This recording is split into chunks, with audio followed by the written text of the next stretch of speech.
voy a intentar es que compartamos algunas reflexiones. Yo tengo la gran suerte de trabajar, sobre todo, o sea, mi función principal es trabajar con empresas. Trabajo con empresas industriales, de servicios, de casi todos los sectores, y eso me hace estar bastante en el día a día de la operativa diaria de las fábricas o de las empresas. Por otra parte, tengo la suerte de colaborar y trabajar con centros tecnológicos y también con universidades. Es decir, me parece un comentario adecuado porque me permite desde distintos puntos de vista apoyar la práctica operativa, pero también estar un poco al tanto de las novedades que hay. En este sentido, hoy más que impartir doctrina o cosas similares, mi único objetivo es más bien, bueno, seguro que muchas de las cosas que aparezcan ya las habéis oído, las habéis reflexionado, pero bueno, si podemos dar un pequeño paso más, que es como se supone que avanza la ciencia, pues puede ser útil. Entonces, bueno, Management 4.0, de hecho, es un concepto que se viene generando, igual que otros conceptos, pues tiene una parte, digamos, de juego teórico, de juego intelectual, que alguien diría con la que está cayendo, que estemos aquí hablando de conceptos, pero por otra parte, cuando somos capaces de generar un modelo, lo podemos aplicar a una realidad y sacar utilidad. Sospecho que es como cuando sacamos los modelos de la ciencia para cualquier otra cosa, como puede ser una vacuna, os estaría pensando ahora mismo. Hacemos primero un modelo y luego empezamos a hacer aplicaciones prácticas. Me voy a poner en modo presentación. ¿Permitís?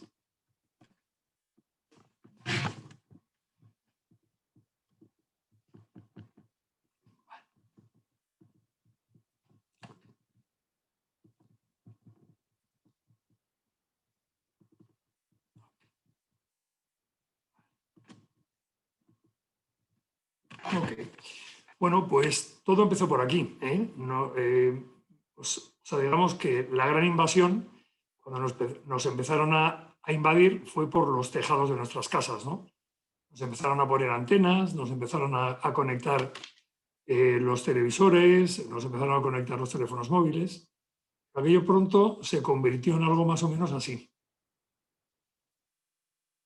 Así, empezaron a conectar todos esos cacharros con una idea que a mí me parece muy sugerente, que la habréis oído seguramente, que es cualquier tecnología lo suficientemente avanzada es indistinguible de la magia. Es decir, ahora mismo estamos asistiendo a desarrollos que nos empieza a ser complicado entender cómo funcionan realmente. Esa conectividad que empezó a haber entre distintos instrumentos y herramientas ha llegado a lo público, con todo el tema de transparencia que además ha añadido a la propia gestión de documentos, de procesos. Ha llegado a la industria, que es, como estamos viendo, la aplicación y el surgimiento inicial del propio concepto de Management 4.0. Y ahí, por ejemplo, estamos viendo cómo esta noticia, ¿no? 60% de los procesos industriales actuales podría automatizarse un 30% o más. Obviamente dependiendo del efecto oportunidad-coste, ¿no? Pero en todo caso, o sea, hay un camino de automatización que se va a dar y a bastante velocidad. Hay cosas que ya conocíamos, los que hemos trabajado en alguna ocasión o que trabajáis en empresas industriales, bueno, pues hemos convivido con muchos robots, ¿no? Estamos asistiendo a temas de fabricación aditiva, estamos viendo ya temas de organización de la producción con modelos ya virtuales, con gemelos digitales. Pero finalmente, ¿esto cómo nos afecta como empresas y como personas que trabajamos en ellas u organizaciones? Esta frase de que si no hubiera sido dicha por el ex CEO de Cisco, o sea, alguien pues, en un mundo de tecnología bastante avanzada y una empresa bastante grande, que afecta y que tiene clientes en todo el mundo, decía que probablemente el 40% de las empresas líderes ahora mismo no existirán de una forma significativa en un término de 10 años, ¿no? Es decir, igual siguen, pero ya no serán o campeones de su sector o representativos, ¿no? Por otra parte, esta revolución parece que hace una llamada a un tema que tiene que ver fundamentalmente con cómo integramos equipos potentes trabajando en red y que además que tengan fiereza, sería un poco el término, ¿no? A la hora de ganar competitividad, de dar soluciones adecuadas a los problemas de los ciudadanos o de las empresas clientes, ¿no? Y claro, esto nos pone en qué modelo de gestión necesitamos o va a necesitar ese tipo de contexto. Ahí, claro, yo la primera reflexión que haría es que necesitamos un talento también 4.0. Es decir, necesitamos probablemente una industria 4.0 para ser más competitivos. Vamos a necesitar un modelo de gestión 4.0, pero vamos a tener que también tener una gestión de las personas y de los equipos y de la propia gestión de la compañía que tenga en cuenta que las personas van a un ritmo diferente. Fijaros, en muchas compañías donde desde nuestro área de tecnología se están aplicando modelos de transformación digital, es mucho más rápido cambiar la tecnología que cambiar la forma en la que las personas trabajan. Y esto tiene que ver con que las personas normalmente evolucionamos. Evolucionamos en conocimiento, evolucionamos en actitudes, evolucionamos en nuestras propias habilidades para manejarnos, ¿no? Pero la reflexión es que muchas veces los cambios son de un día para otro prácticamente en términos de tecnología. Se compra una nueva herramienta, se están unos meses de aplicación, pero las personas muchas veces siguen con el mismo mindset, con el mismo modo de trabajar que antes de la nueva herramienta. Este contexto, además, coronabuca, o sea, ya era buca y ahora es coronabuca, por inventar algún palabra, va a hacer que nuestras empresas tengan que ser ágiles. Ágiles no solo en el término agile, que como sabéis no refiere exactamente a velocidad. O sea, el término agile hace más referencia a hacerlo bien, a incrementos iterativos de valor en la entrega de producto o de un servicio, pero nos va a hacer también falta ser rápidos porque la competitividad ahora mismo va a estar basada también no solamente en la calidad, como hace unos años, sino fundamentalmente también en la velocidad. ¿Qué cosas aparecen ahí? Bueno, pues algunas que os poníamos en la presentación de la jornada, ¿no? Empresas, es decir, por tanto, si las empresas tienen que ser así, ¿qué modelo de gestión vamos a requerir? Y hay algunas ahí. Un aprendizaje constante y ágil. El enfoque colaborativo. Sobre el aprendizaje, estos días, como os decía, colaboro con 3 centros tecnológicos en distintos proyectos y el director general de uno de ellos me decía que empieza a sentir que el conocimiento va mucho más rápido de lo que eres capaz de digerir, ¿no? Y decía, pues joder, si tú que estás con una formación superior espectacular, con una cantidad de información que maneja, pero hay muchos términos que es tal la velocidad de generación que somos casi incapaces de seguir ese ritmo, ¿no? Pero las organizaciones vamos a estar obligadas a seguir un ritmo, por lo menos en nuestro sector o en las tecnologías, ¿no? Un enfoque colaborativo, del cual se viene hablando desde hace mucho tiempo, pero yo sigo asistiendo o viendo en muchas organizaciones que aunque el mensaje es de colaboración, finalmente en muchos momentos pues hay un modelo bastante jerárquico todavía, ¿no?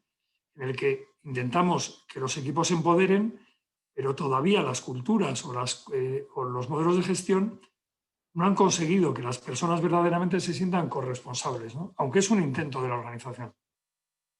Esa velocidad para gestionar el cambio, ¿no? ¿Cómo gestionamos el día a día que tenemos que sobrevivir, o sea, fijaros en un contexto como el de ahora, y generar cambio para el futuro?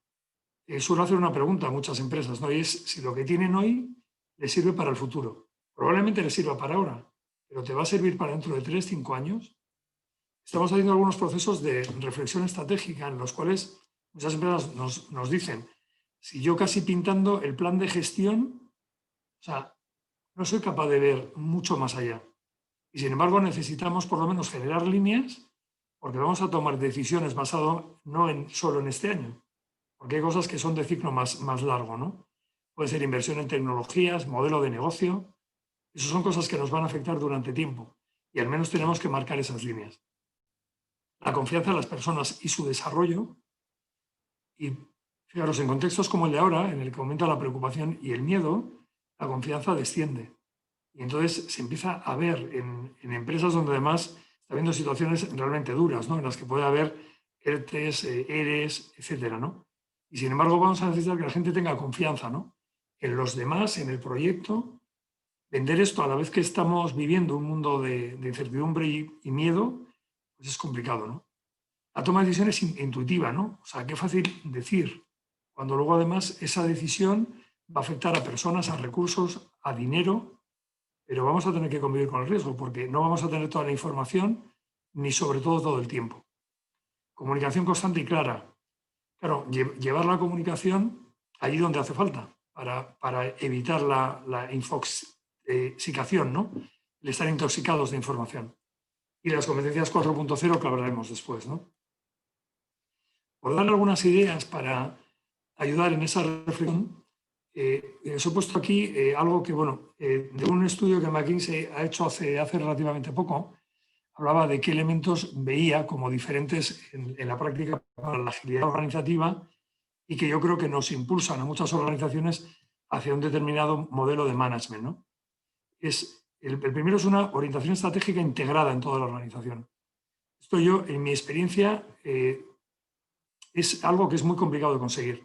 O sea, en las peores empresas la reflexión estratégica es algo que hace el comité de dirección en una o varias jornadas a lo largo de un tiempo y que luego comparte de una manera más bien escasa con el resto de la organización. Organización que no ha trabajado en ello, por tanto, bueno, pues hay una distancia entre lo que las personas viven y lo que la organización propone. O sea, no hay una conexión real, ¿no? No hay una visión de propósito compartido. No se ha hecho el trabajo de compartir, traduciendo qué supone esa visión y propósito para cada equipo o para cada persona. Esa habilidad de explorar, ¿no? De explorar. Estamos, por ejemplo, ahora mismo con una organización multinacional explorando las tendencias que le van a afectar de aquí a entre 5 y 10 años.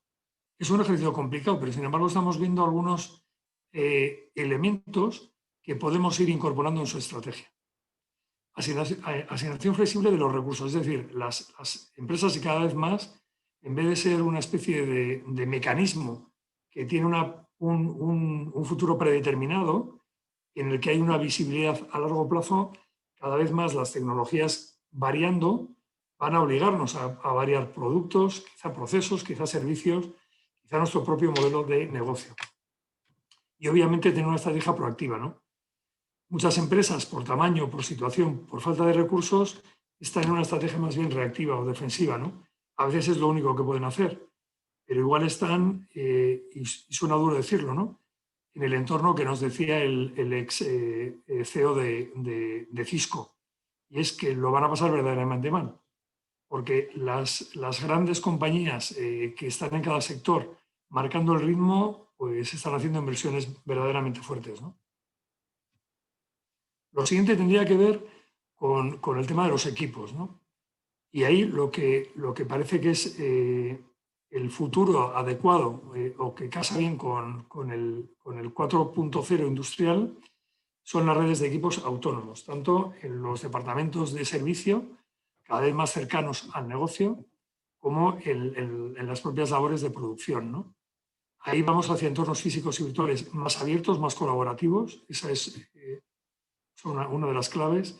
Células adaptadas a un propósito y responsables de un cometido, es decir, que tengan equipos que tengan un propósito compartido e identificable. O sea, no que estoy haciendo una parte de mi labor y no sé muy bien cómo contribuyo al objetivo de ese equipo. Con un partenariado activo y un ecosistema, es decir, esos equipos tienen que estar interconectados y tienen que tener a su vez un propósito común. Otra de las claves son los ciclos rápidos de decisión y aprendizaje. Es decir, frente a ese formato a veces de universidad corporativa que muchas empresas, yo he trabajado en unas cuantas universidades corporativas de compañías grandes, a veces tienen la tendencia, a igual que a veces las universidades, el ciclo de cambio en el conocimiento a veces es mucho más largo. Pues muy probablemente vamos a tenerle que meter también la misma velocidad que la tecnología está metiendo en nuestros procesos, la vamos a tener que meter al conocimiento. Y eso muchas veces la organización no está tan preparada para actualizar permanentemente esos contenidos. ni siquiera a veces para tener el tiempo para identificarlos, ¿no? Otra sería el modelo dinámico de personal. Es decir, todo lo que tiene que ver con las personas, o somos capaces verdaderamente de darle un vuelco que es difícil, porque, insisto, los momentos estos de complejidad y de miedo no ayudan muchas veces, o sea, lo que la gente está más bien percibiendo, incluso en empresas que van bien, o sea, que el ciclo les puede estar ayudando, es o estrés o miedo o sobreesfuerzo, etcétera, ¿no? Algo que también se convierte en clave para el Management 4.0 es la movilidad y tiene que ver con que las personas ocupen diferentes posiciones, a veces diferentes roles, en diferentes espacios de la organización. Es decir, que alguien pueda estar colaborando en proyectos diferentes, en diferentes niveles y en diferentes lugares. Liderazgo compartido y servidor. Bueno, esto es también un tema del que venimos hablando desde hace tiempo, ¿no? Pero en la medida en que seamos capaces de hacer que los equipos sean mucho más protagonistas, porque al final, en un tiempo van a ser las personas que están haciendo las cosas las que además tengan el conocimiento. Va a ser muy difícil un liderazgo directivo o de tipo autoritario con esas personas, porque en gran medida además cada vez más van a ser más trabajadores del conocimiento de lo que hemos estado conociendo. Cuando hace 10 o 20 años hablábamos de los trabajadores del conocimiento, todavía teníamos muchos trabajadores manuales.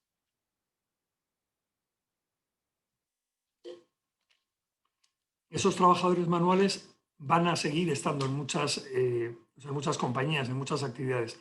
Sin embargo, van a ser poco a poco sustituidos por la automatización, lo cual va a generar un problema secundario, que es en determinados territorios, países, etcétera, qué vamos a hacer, qué respuesta vamos a tener para poder, en su caso, reciclar algunas de esas personas, porque seguramente el punto de partida de muchas de ellas complique también la situación de reciclaje, ¿no? Y la orientación al emprendimiento incluso interno. O sea, es decir, vamos a necesitar también que haya personas dentro que tienen de proyectos de innovación en producto, en servicio, y cada vez contando con personas de más diferentes áreas. Eso es también algo que estamos viendo en las organizaciones. Y por último, vamos a necesitar también tecnologías habilitadoras.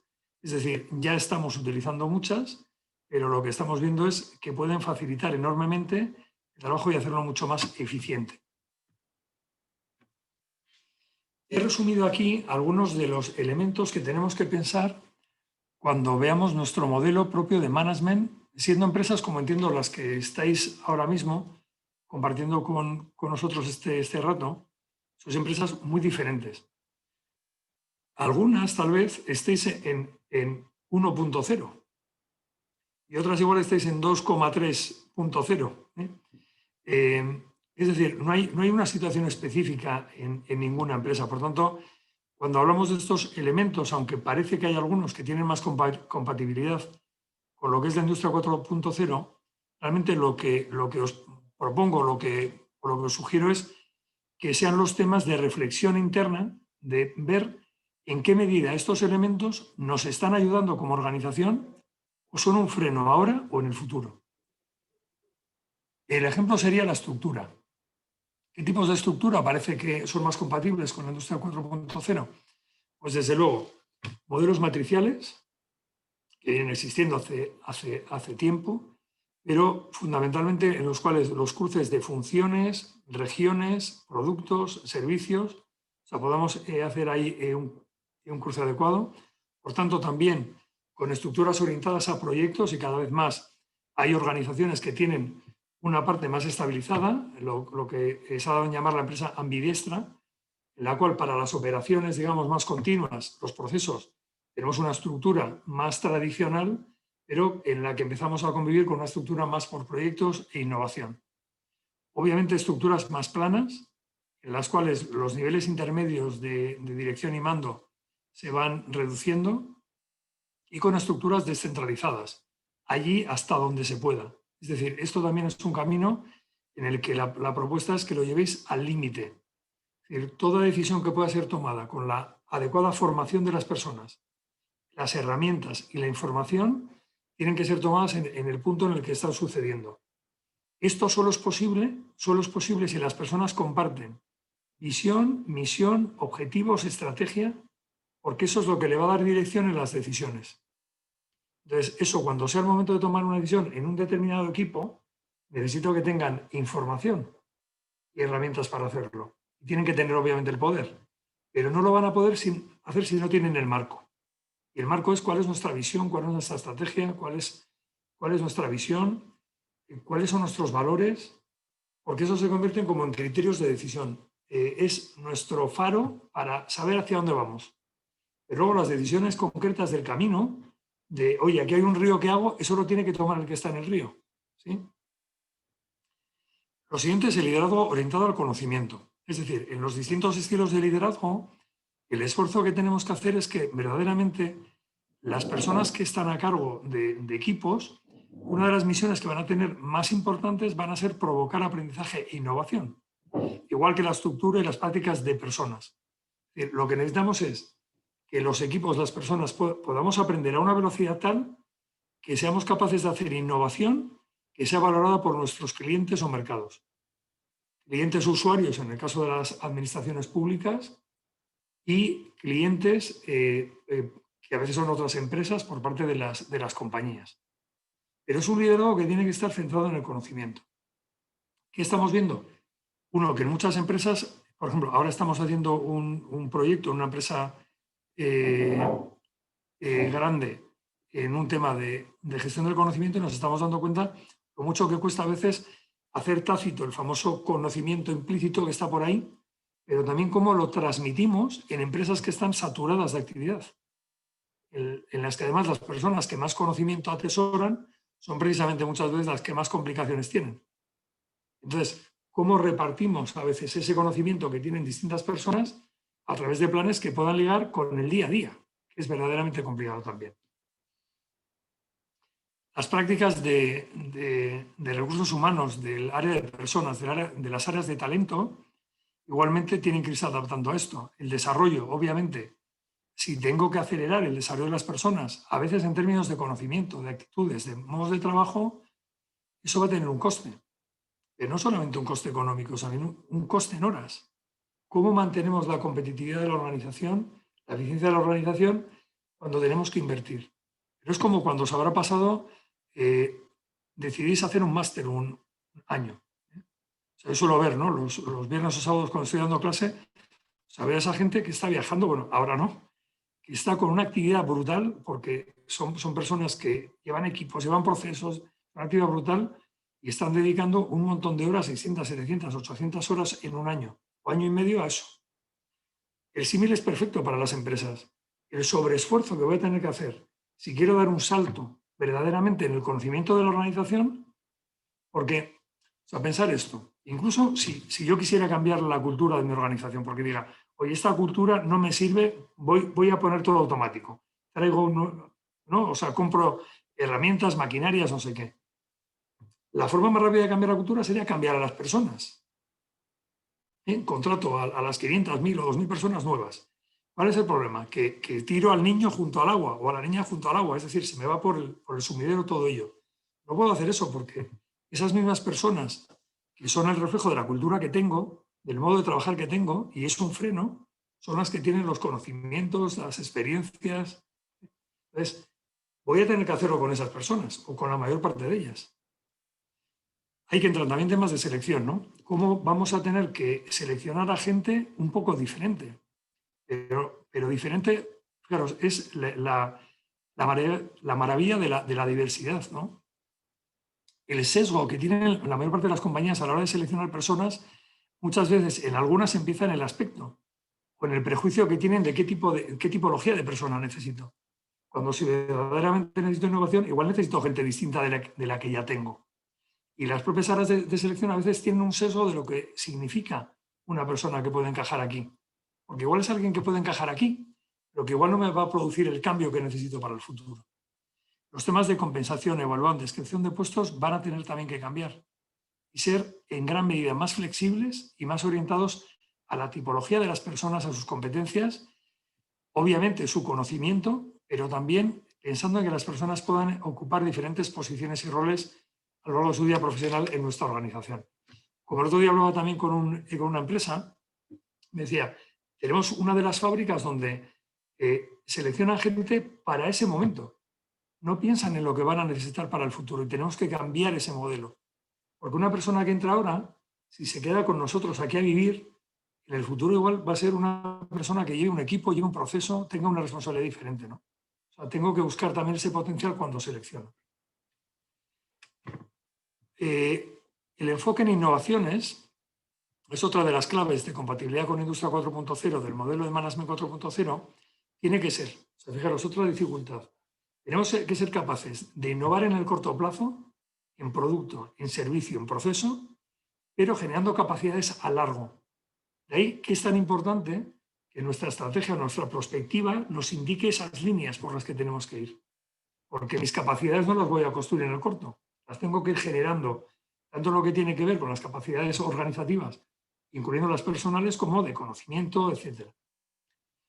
Y algo que me parece relevante y curioso, y es valor para abandonar inversiones y conocimiento. Pero esta quizá es una de los riesgos que tenemos muchas organizaciones. Hemos invertido mucho en sistemas, hemos invertido mucho en productos, hemos invertido mucho en servicios. Abandonar esas inversiones cuesta muchísimo. Pero el problema es que esas inversiones que tenemos, esos activos que tenemos en conocimiento o en inversiones de otro tipo, pueden ser un freno para el siguiente cambio. Pero nos da pena porque todavía no están rentabilizadas. Entonces, ¿cómo las abandonamos? Y es solo por algo nuevo y mejor. Con lo cual vamos a tener que asumir un riesgo. Pero pensar cuando habéis hecho un cambio en vuestra actividad, ¿no? En vuestra actividad profesional. Os han propuesto un reto de otro tipo de trabajo, de actividad, que os ha obligado a estar durante un tiempo en el riesgo, ¿no? Convivir con esa salida de la zona de confort, ¿no? De la que hablamos tanto, ¿no? Y has tenido que aprender algo diferente, o sea, completamente nuevo. Claro, el tema es cómo direccionamos eso nuevo hacia un trabajo que sea mejor, que sea más útil, que tenga más futuro, ¿no? Que aporte otras cosas diferentes. Bueno, esto no voy a entrar demasiado, simplemente que hay bastante acuerdo en que el Management 4.0 tiene que ser hecho sobre empresas orgánicas. Y eso quiere decir que es más, y esto es bastante coincidencia, son temas que os podré pasar, esto es de la LU, pero es que en la medida en que veamos una empresa en movimiento, verla más como un organismo que como un mecanismo. Yo he trabajado con muchas personas con la formación de ingeniería. Creo que es el colectivo con el que más he trabajado en esta vida. Y claro, no puedo entender la organización desde un punto de vista ingenieril, como un mecanismo, en el que además lo que busco es que esté detenido en el tiempo, diseñado, porque es un organismo que se va construyendo, que se va haciendo. Y esos equipos, esas personas que están incluso en los equipos, van mutando, van cambiando, van evolucionando de un modo sistémico. Y esa lógica es la que tenemos que acabar metiendo también en nuestros modelos de gestión, que acaban siendo procesos, actividades, etc. Y eso lo hace muy complicado. Solo por reforzar el concepto evolutivo. O sea, nuestras empresas son evolutivas, pero lo han sido siempre, no solamente ahora. Miro el tiempo.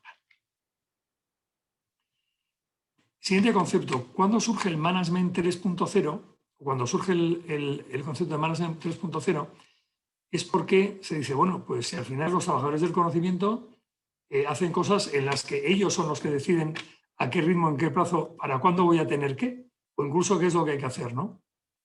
Ahí hay unos valores ágiles que sobre todo tienen que ver con los individuos, con las interacciones, con un resultado de valor más que el procedimiento, la documentación, y entender o integrar el cambio como elemento de trabajo. O sea, trabajar permanentemente sobre ese cambio y con ese cambio. No os entro en los principios del manifiesto Agile, pero tienen que ver justamente con esto que estamos hablando. Sí que entro aquí un segundo, y es como las metodologías, o más bien las filosofías o el mindset Agile, está configurando también cambio en las terminologías de las organizaciones. Esto es la organización de una empresa que se dedica al tema de telefonía, que tiene una gran parte de sus personas divididas en squads y tribus. Y eso va cambiando el modo en el que organizamos. Esto es Spotify, dirías, bueno, estos son 4 atontados que les gusta jugar con los colorines, hasta que te das cuenta de que es un modelo de una rentabilidad gigantesca que actúa en todo el mundo, ¿no? Y si fuera que es algo más que colorines, mientras que el Management 1.0 nos hablaba de jerarquía, una organización diseñada para comando y control, ¿no?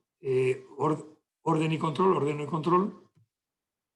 Management.2 lo que hace es simplificar, intentar facilitar algunos de esos problemas que nos trae el taylorismo, pero sigue siendo lo mismo. Lo hemos dulcificado, lo hemos mejorado.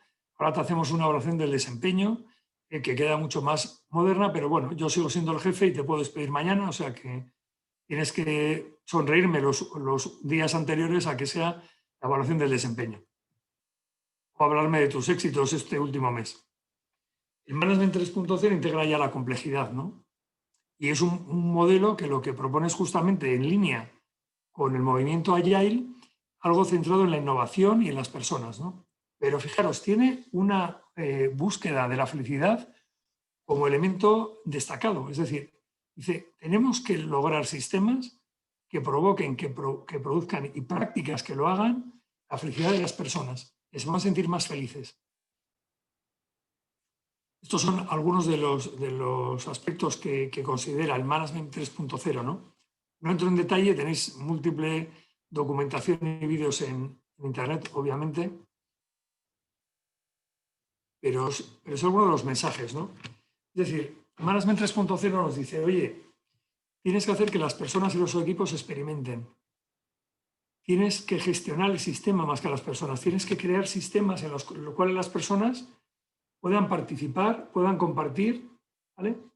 Más que hacer que participen. Monta sistemas en los que puedan hacerlo.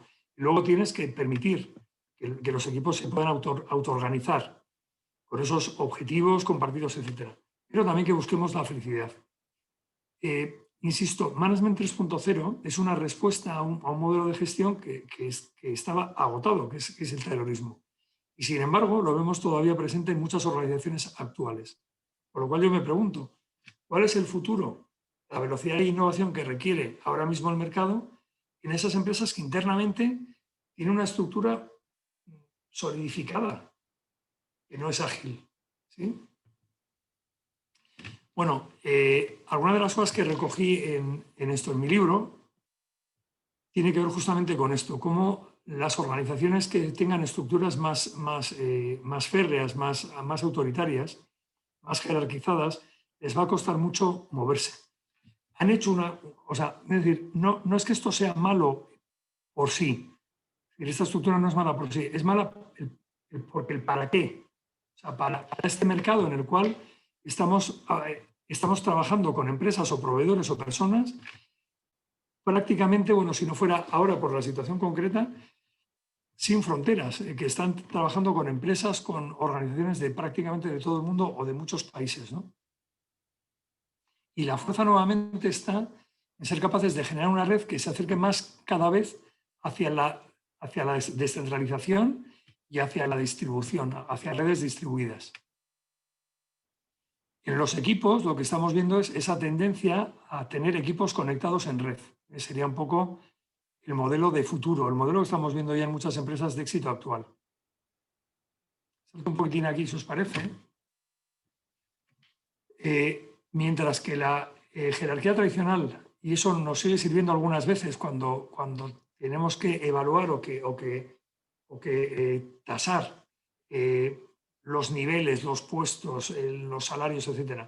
Pero luego resulta que los procesos y los trabajos se parecen más a lo que le pasa a Cole en el día a día que lo que le pasa a Cole cuando está en un organigrama. Y lo que tenemos que entender es el funcionamiento de la organización y en sus procesos, y sobre todo esas conexiones. ¿Para qué? Para verdaderamente buscar una flexibilidad organizativa ligada a nuestros objetivos y metas como organización. Toda empresa, toda organización es una red, pero si no soy capaz de determinarla, de sacar la luz, de verla y analizarla, no voy a poder mejorarla. porque necesito que las conexiones sean de calidad. Esas conexiones entre personas, entre equipos, entre procesos, entre actividades. Es mucho más complicado todavía cuando meto funciones, países, productos, pero si no lo logro, donde tenga cada desconexión, ahí tengo un plazo, una calidad o un coste que va a estar impactado. Entonces tenemos que ser capaces de diseñar esa red que es nuestra organización de una manera mucho más efectiva.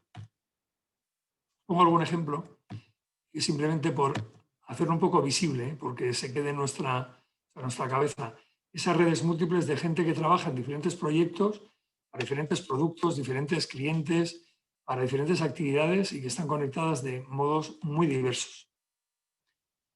La jerarquía tradicional está cambiando, está mutando y tenemos que ir, o sea, es inapelable, bien hacia modelos mixtos o bien hacia modelos, dependiendo del tipo de negocio en el que estemos, que van más hacia la derecha. ¿Qué es lo que nos sucede? Pues que nos cambian las herramientas, nos cambian el modelo de gestión, pero las personas seguimos actuando de la misma manera. Y esto es precisamente la labor más compleja. Realmente se trata, como se ha tratado siempre, de personas. El éxito de un negocio, de una actividad, de una familia, de un equipo de amigos, al final depende de qué personas juntas, para cualquier actividad, ¿no? ¿Qué perfiles se van a demandar? Pues aquellos que tienen que ver con algunas competencias de las que os mencionamos aquí. Tenemos que ser capaces de buscar gente que sea capaz de solucionar problemas complejos, pero que tenga inteligencia emocional, porque si no se acaban pegando unos con otros o unas con otras. Necesitamos personas que sean capaces de tener la conciencia y la consciencia suficiente para saber cómo están, cómo se sienten, cuándo necesitan qué, que sean capaces de expresarlo también, ¿no? Que tengan pensamiento crítico, que no sean conformistas, con capacidad de análisis y toma de decisiones, con mucha creatividad. Por tanto, necesitamos un modelo que permita luego la creatividad. No podemos coger a la persona creativa y que luego, al cabo de un año, nuestra cultura de empresa ya lo ha convertido en alguien como éramos nosotros o nosotras. Orientado al servicio, cliente interno o cliente externo. Gestión de personas, en el caso de que vayan a tener luego responsabilidades con equipos. Capaces de negociar, o yo diría más, de pactar. De pactar, no se trata de una negociación a ver quién gana más o quién gana menos, es cómo llegamos a acuerdos con otras personas dentro de nuestro equipo o de otros. Capaces de coordinación de equipos y de flexibilidad cognitiva, cosa que me encantaría que uno mismo tuviera esa flexibilidad para aprender cosas distintas y para olvidar cosas que ya no son útiles, ¿no? En nuestro estudio que hemos hecho y llevamos un tiempo haciendo, una reflexión sobre qué competencias, y con esto voy terminando, hemos sacado un decálogo de 11. Queríamos ponerle de paso un poco de humor y hemos visto cuáles pensábamos que eran las competencias a buscar o desarrollar en las personas en un entorno Management 4.0. Y hablábamos de, primero, competencias que tienen que ver con el yo. Y fijaros, la primera es consciencia, que es la capacidad de uno mismo o de una misma de estar atento a su propio estado, siendo consciente de las necesidades propias. La segunda, proactividad. Actitud positiva al cambio, consciente de las oportunidades e incertidumbres.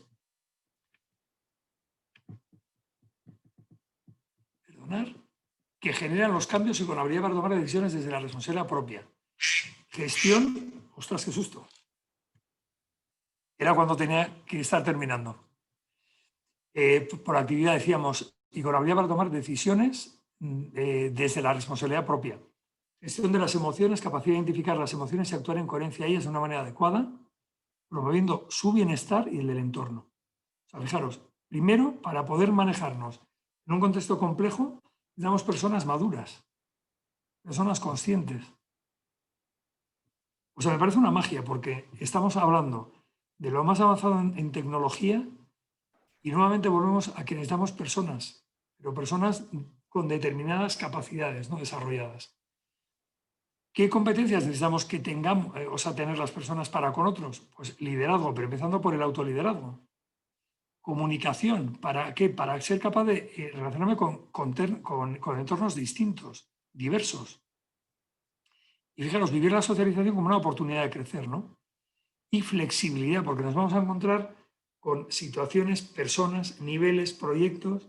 Cada vez las empresas son mucho más abiertas. nuestra relación con partners, con personas del exterior, cada vez es mucho más fluida, es mucho más abierta. Hay organizaciones donde es difícil saber quiénes son proveedor, quién es cliente, quién es quién, si es parte de nuestra organización o no, ¿no? Y por último, la aportación de valor, que es, uno, desde la multidisciplinariedad. Es decir, necesitamos personas que no conozcan solo de una cosa.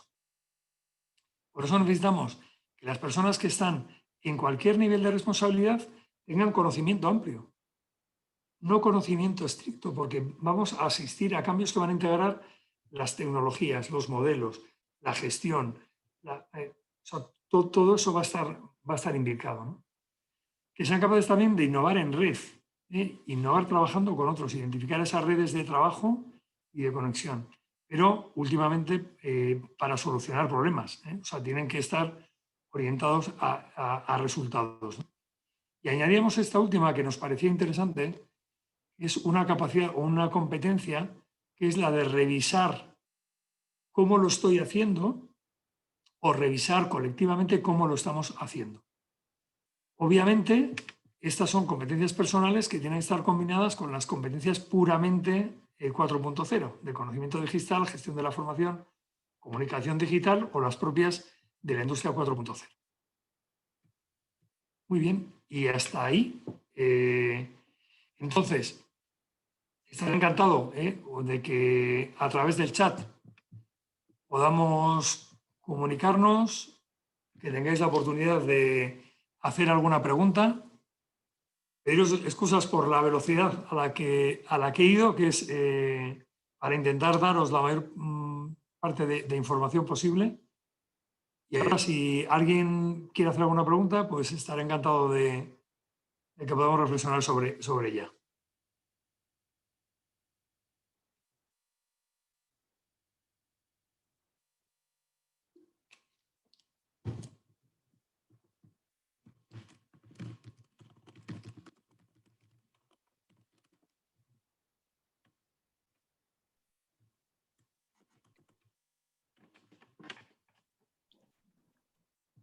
Buenos días, vemos que no tenemos ninguna pregunta. O reflexión. Eso es, o aportación, efectivamente.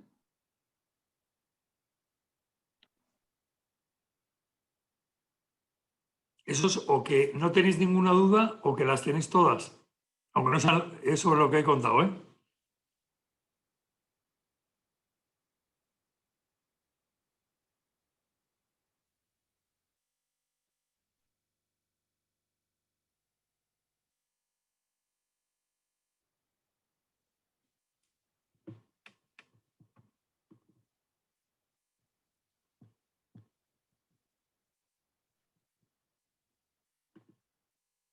Bueno, pues... Después de... Perdón, parece que tenemos ¿Cómo has aquí... visto en tu experiencia el papel o rol de los sindicatos para estos cambios? Pues fantástica pregunta. Bueno, durante un tiempo he sido director de recursos humanos de una empresa industrial en la que el tema sindical tenía una gran relevancia. Tuve quizá la suerte de que espero que como en otras muchas organizaciones, o sea, no creo que sea una cuestión de suerte, sino de la propia responsabilidad, ¿no? de las personas que representan a los y las trabajadoras, de que yo creo que compartían en gran medida la estrategia y la visión de la organización.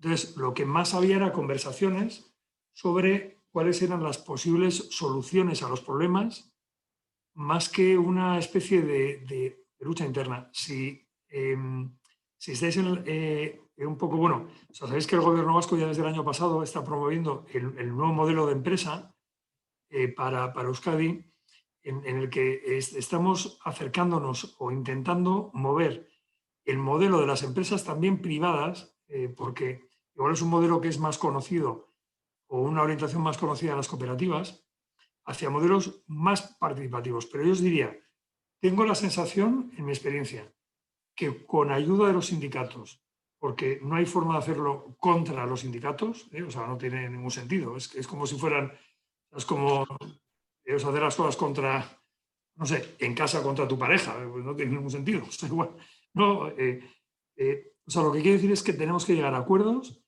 en los cuales el tema de la transparencia, el tema del compromiso compartido, el tema del proyecto compartido, tiene que ser vital. Y eso solo hay una forma, y es que convirtamos en ser de esa manera lo que muchas veces es solamente el estar o el hacer. Es decir, no creo que podamos ser confiables para la otra parte si no somos verdaderamente confiables. Y esto tiene que ver con la verdadera credibilidad. Es decir, una dirección general, una mujer o un hombre que esté allí al cargo de la dirección general, son o no creíbles y ya está. Es decir, porque el mensaje pueden dar el que ellos quieran o el que ellas quieran, pero al final la credibilidad la tiene la persona y luego la tiene que llevar al modelo, la tiene que llevar a ese modelo de gestión, etcétera, ¿no? ¿Qué prácticas de transparencia, de toma de decisiones, de organización tomo que tienen que ver con ese modelo diferente? Mil gracias por los comentarios, y o sea, igualmente, bueno, muchísimas gracias a vosotras y a vosotros. Yo la verdad es que disfruto menos de un webinar que de lo que hago más, que es estar con equipos de personas, aunque sea con la mascarilla ahora, en la cercanía. Me cuesta mucho la conexión personal de ver vuestras caras o ver si tenéis dudas o no. O sea, la verdad es que espero que nos podamos juntar, ojalá sea pronto. Y desde luego, no sé si se me nota, pero este tema me interesa especialmente, bueno, todo lo que tenga que ver con las personas, en principio, y con las organizaciones. Y estaré encantado de que compartamos, no sé, cualquier tema que queráis, estaré feliz de compartirlo. Muchas gracias a todas, muchas gracias a todas. Es que ricasco y espero que nos veamos pronto. Mil gracias.